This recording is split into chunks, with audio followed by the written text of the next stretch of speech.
Looking back, I see now that he has always been there, always following me relentlessly wherever I've gone.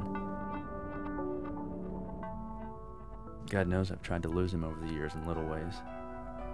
But just as I think I've put him at a safe distance or thrown him off track, I find that he's still hot on my trail.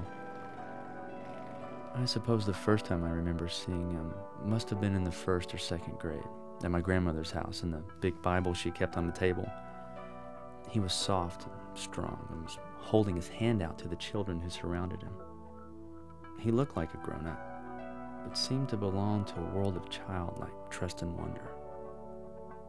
As I grew older, I saw him again from time to time in stained glass windows, Sunday school coloring books, and once in a really boring movie they showed at church one summer.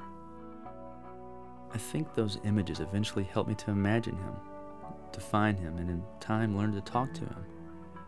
Come to think of it, when I finally accepted him into my life at the age of 13, it was probably that very first picture I ever saw of him that I thought of. But that was another place, miles ago. Since then, I joined the church, led a few Bible studies, married a Christian girl, and yet managed to somehow both yearn and pull away from him at the same time. Not wanting him too close, but not really wanting to totally lose him either. It is mostly at night, during the times when I need him the most, that I try to conjure him up again with memories of those pastel, old-school pictures from Granny's Bible. I try to remember something of the power they had for me then, as I try to make him real for me now. But now those old pictures, instead of defining him, confine him and limit my understanding of who he is.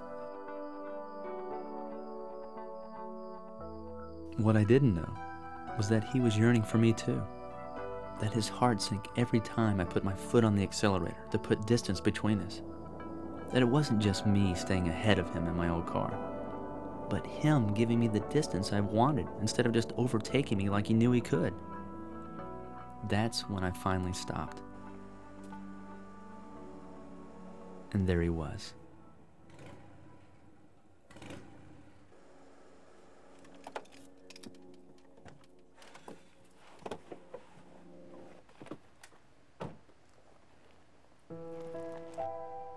He was stronger and more real than I imagined him.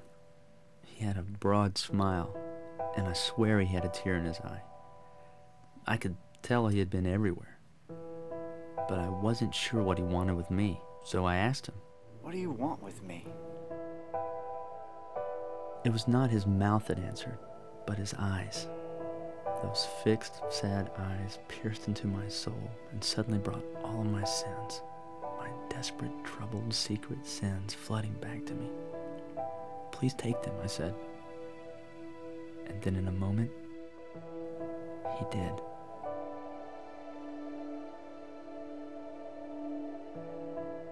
Up until then, I had always asked him to go with me.